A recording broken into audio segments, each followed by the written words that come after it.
So you've probably heard the term that the narcissist wears a mask, right? You've probably heard that they're not being themselves, they wear a mask, and when the mask falls off. So what is this mask that they wear? What is it? We're going to talk about what a mask is, how a narcissist uses this mask to manipulate you, and what they're doing when they're wearing the mask. So we're just going to jump right in. If you don't know me, I'm Lise Colucci, one of the life coaches at QueenBeeing.com. You can check out info about me and about QueenBeeing in the main description of every video. And we're going to get started with the mask short live stream today.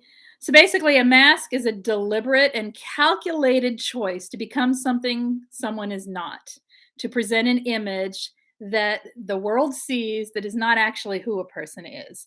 It's putting on a fake face. It's putting on a fake persona in order to get people to believe you're something you're not. Okay, they make you become who they think you want them to be, so that they can manipulate you into their life and groom you. Watch yesterday's upload about grooming if you need information on that.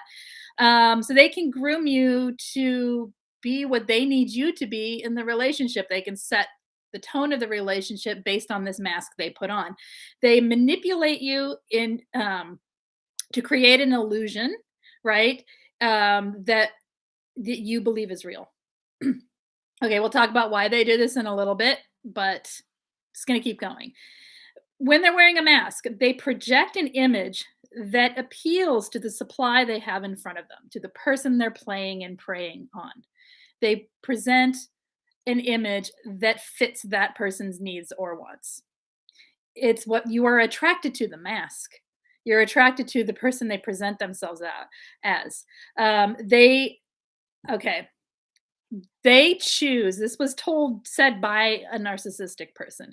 When they meet someone new, some of them do this, not all of them, okay, we're not going to generalize, but most of them, they will choose the first impression that they want you to have about them.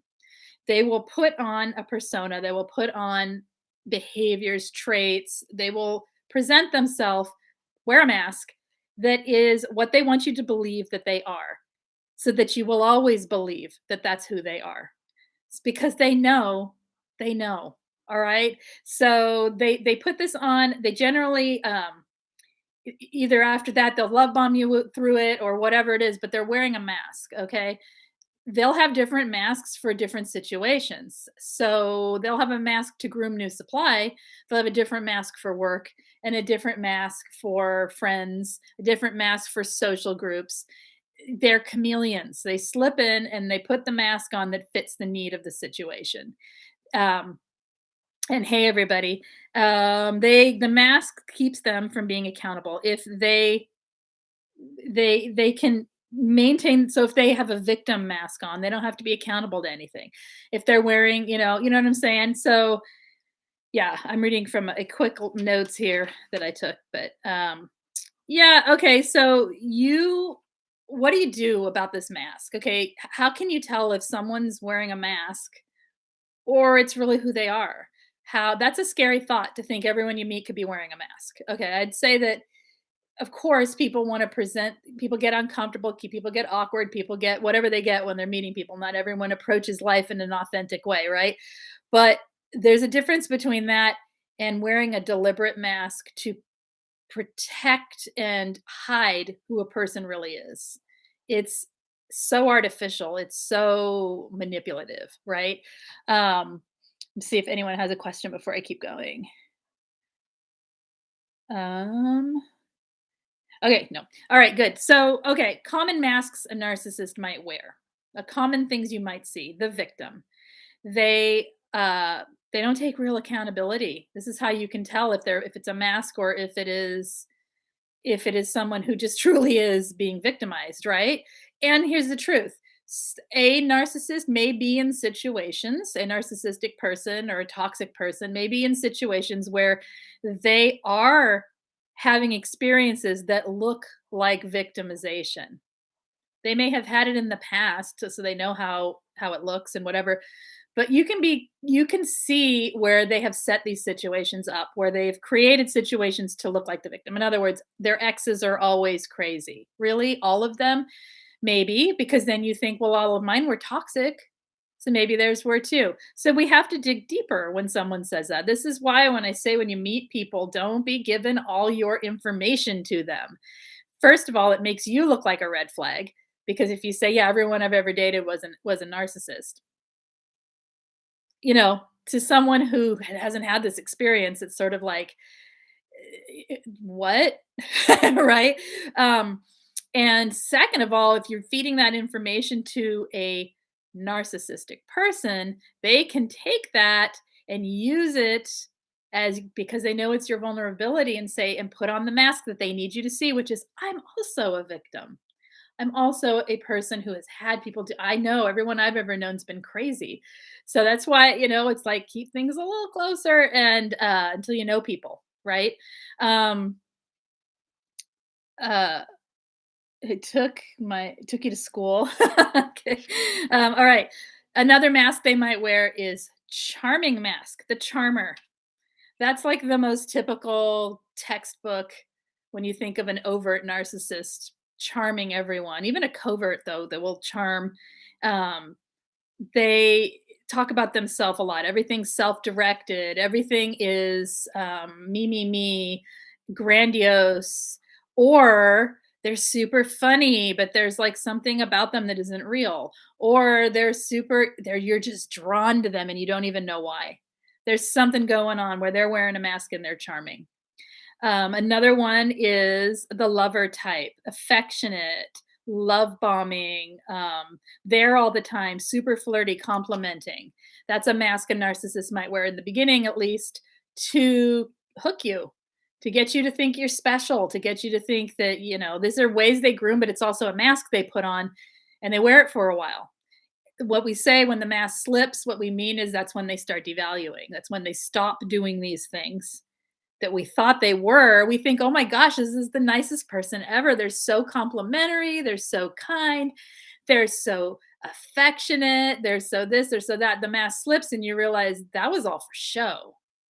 Okay. So that's a one way to prevent yourself from going into that too quick is slow it the heck down and pay attention. Pay attention to a lot of things. Look for the go watch videos on red flags and see what you're seeing overall in the person before you get swept away into this love bombing type of mask. I called the lover type of mask. Okay, there's the elitist mask. An elitist mask, and this is just a few examples of masks. It could be the well, let's go into the elitist. They are better than and will include you in that better than. They're very elite. I'm so much better than everyone else. And because you're with me, you are also better than everyone else. And it's not even that they have to say that, it's just in their air, it's their demeanor. They have an air of elitism. And it isolates you from everybody else. You become one with them, and you're only okay if you're with them. And then how they devalue you, they knock you down beneath anything, beneath where you ever felt you possibly could go because they use that when that mask comes off, you go from being so important to being nothing. All right. So those are just a few ideas of masks. You can see what I'm getting at, though. It's these extreme personality traits that you think is the whole person. So here's my advice when you meet people. Don't pay attention as much to how they treat you. Pay attention to who they are. Of course, pay attention to how someone treats you. I'm not saying don't pay attention. I'm saying don't get swept into it. Oh my gosh, I feel so good around them. Oh my gosh, they give me a feeling of this, of that. Oh wow, they really listen to me. They give me everything I've been hoping for that I didn't have in the narcissist. Because see, this is where a covert will slip in. Pay attention to who they are as a person. What are they interested in? Who are they? How do they talk to people? How do they talk about things? How do they talk about their experiences in life? When you have a point of conflict, how do they interact with you? Are they interacting in a fair way where they're showing that they can take accountability and make new impressions based on your input? In other words, if you said like, well, I'm not a religious person, but you are. Is that okay with you? And the person said, well, so in other words, if the narcissist, if you can then talk about it and say, well, tell me about how religion is in your life? Like, what is it for you? And you have a real conversation. You may be dealing with someone that just legitimately is this thing. If the person is closed off and can't talk about it, they can't they can't give you any in-depth reasons for who they are and how they are, then to me, that's a halt and a pause until I know more about this person. And I'm just used religion because it's a more polarized things in people's lives. It's something that doesn't just come on out of nowhere. You could be that. It could be any moral ground that they stand on in their life or any principle that they have in their life. If you ask them about it, is there a way to reflect back to you what that actually means to them? And then, do they actually act on it in their life? And then, do people that they act on it in their life around reflect it back that that person's genuine? Do you see what I'm saying? You're watching a big picture. You're not just paying attention to, oh, they are religious. Check. That's not enough. We have to ask these questions to get to know people, not just go by how they present themselves or what they're telling you about themselves. So, this is a way to watch for your own reaction to someone so that you're not falling for a mask and instead you're learning who a person really is. A lot of people, they say they saw signs that it was a mask, that it wasn't real, but they didn't look. They didn't want to see it because they were being treated so well. So that can get scary. Okay.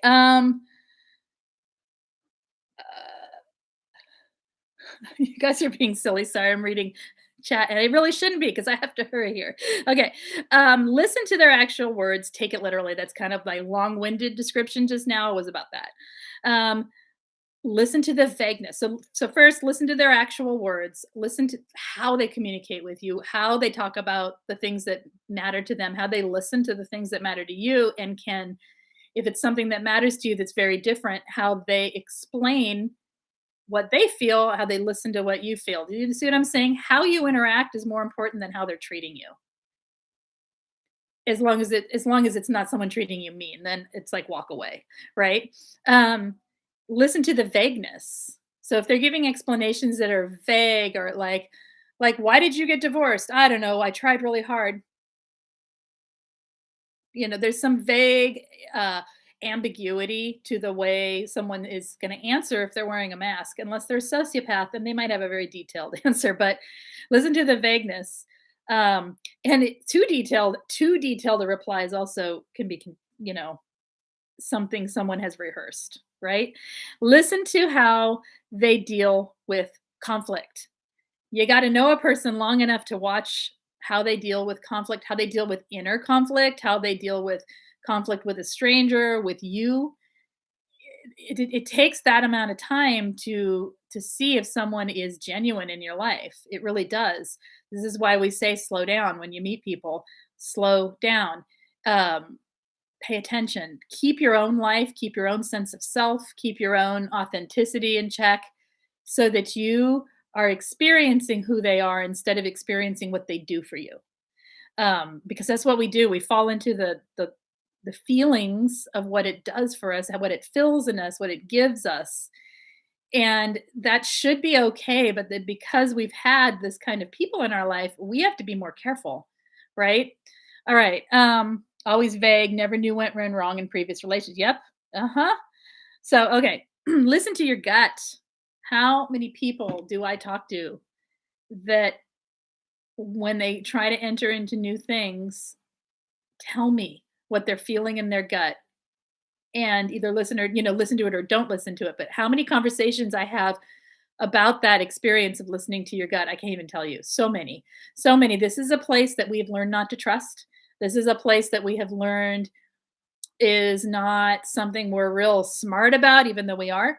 Like we've learned not to listen, not to trust, and we've often, if we are codependent or if you are kind of love addicted, it's very difficult to do this because the other stuff's so much louder, right? Like, so how do you feel about yourself after you've been around someone? How do you feel about yourself later on? Instead of gut, use the word intuition. Instead of intuition, maybe the word what do you notice? What do you notice about you? How do you feel?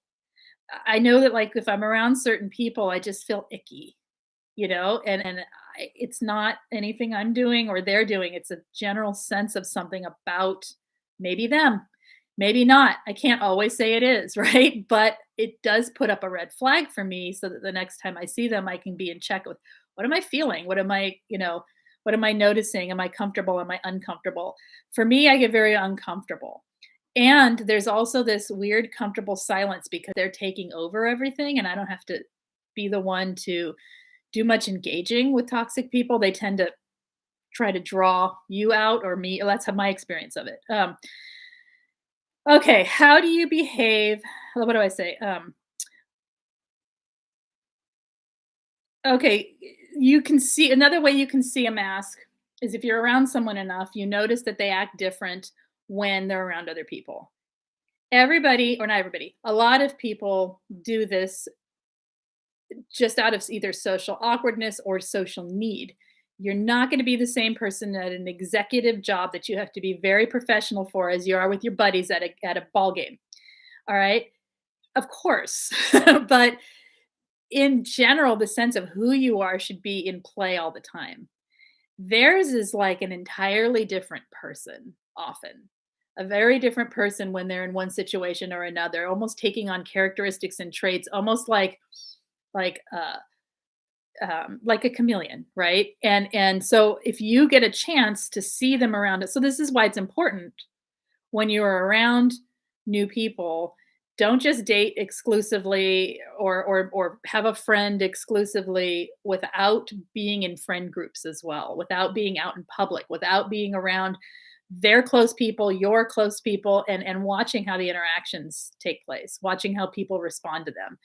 That's not a it's not going to catch it all the time, but if you see them making big changes, like if I had seen him in two situations, at work and with his buddy, I would have seen 3 different people, the one that's with me and or with his family, 4 different people. Different, I mean, so different that I wasn't sure who was real. So, if I'd seen that early enough on, I might have not gone down the road with that person that I did. So, anyway, that's a bit about masks.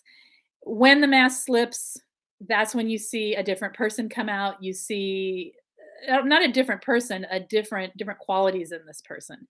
You see they don't that what they were giving or presenting themselves isn't real, and they are then devaluing, diminishing, bored, start cheating, start lying, start hiding things. All of that stuff starts. So none of this is because of you. This is because of how they operate from the mouth of a narcissist. Okay. I present myself, this is what they said. I present myself to a new person the way I know or I think they want me to be. And that way, that first impression sticks and they will always think I am that thing. I am that way. And so I have to learn enough about a person in a short amount of time to be able to know what it is they need me to be. Why do you do that? Because that way I don't have to go through all the trouble of blah, blah, blah, blah, blah, blah, blah. Yeah, right? That way it's not about I want someone to like me or I want to make it easy or I'm trying to connect. No, it's about control. All right. They're trying to control the situation so they have you trapped so they can groom you so that you stay with them and they can then gain energy and supply from you. All right. That is it. I have to go here. I'm going to read through the chat real quick. If you have not hit subscribe to this channel, hit the thumbs up. I will be back tomorrow with a longer live stream and notifications of such. And thank you guys for being here. And thank you, Jack, for doing the mod here. Let's see. What do we have going on? If anyone asked a question and I missed it, I am very sorry today. I'm in one of those fast modes. Okay, I think you guys are chatting amongst yourselves, right? I don't see a question. Okay, I don't see a question. Unless if I missed one, I apologize. Oh, we have just been unpacking. You were unpacking the topic along with me. Thank you. Thank you. Good. You don't know what's real anymore. This is where you start looking at yourself. You're real. Okay. Leonard, start paying attention to who you are. Focus on you, get to know yourself again. And you start to sense genuine people and disingenuous people when you know yourself well. When you're being authentic and people and you're being you and the way people react to you, it takes time. And sometimes it's tippy toeing toward new situations, paying attention to anyone in your life who, even if it is literally someone, this helps me anyway. It could be someone, I say grocery store a lot because this is like my social life, right? So the person, I have a couple women who work at the grocery store who are so sweet and so like just friendly and genuine. I don't know them in their personal life. And so it is safer for both of us, right? And but they are always the same in the sense of like we talk a little more than just hey, what's up? We kind of like talk about life a little bit once in a while. And it's always very even with them. I feel like they're genuine people. I don't know them 100%, so maybe they're not. But see, that would help me trust that's real. Okay, a little bit, a little bit, a little bit. For the moment, that's real. That's okay. They've never done anything. They've never flipped and changed and become something else, even in different types of conversations. So then, yeah, then I apply that as I was going through, like trying to trust people. Apply that to people you're trying to get to know in your life. Okay, they seem pretty even, pretty the same. They're not changing their opinions because of something I said. They're not reading me. They're just being themselves. There's a relaxation about them when they're around me. It's not like they're trying to make me think something. And does that make sense? And it's sort of like a slow process to get to trust and understand who people are again. Um, okay. Anything else? Thank you, Ellen. Um, okay. I will see you guys tomorrow. You take care and be well. Sorry, I'm reading. And is always like, what? Okay, if you want texting notification of my going live, text me at 33222. Hit put LISELIVE, LISELIVE, one word, hit send. All the other information about coaching, group coaching, anything you need to reach me at all, or if you is in the main description of every video. And if you leave a comment in the main section, I will try and get to it. Somebody asked yesterday about the new supply video, and they asked if I would do another one. So if anyone has any questions about new supply, how it's affecting you, anything related to that, put it in the main comment of a video. It doesn't matter which one, and I will read it and add it to the next talk about that topic too. So I'll see you guys later. Take care. Bye-bye.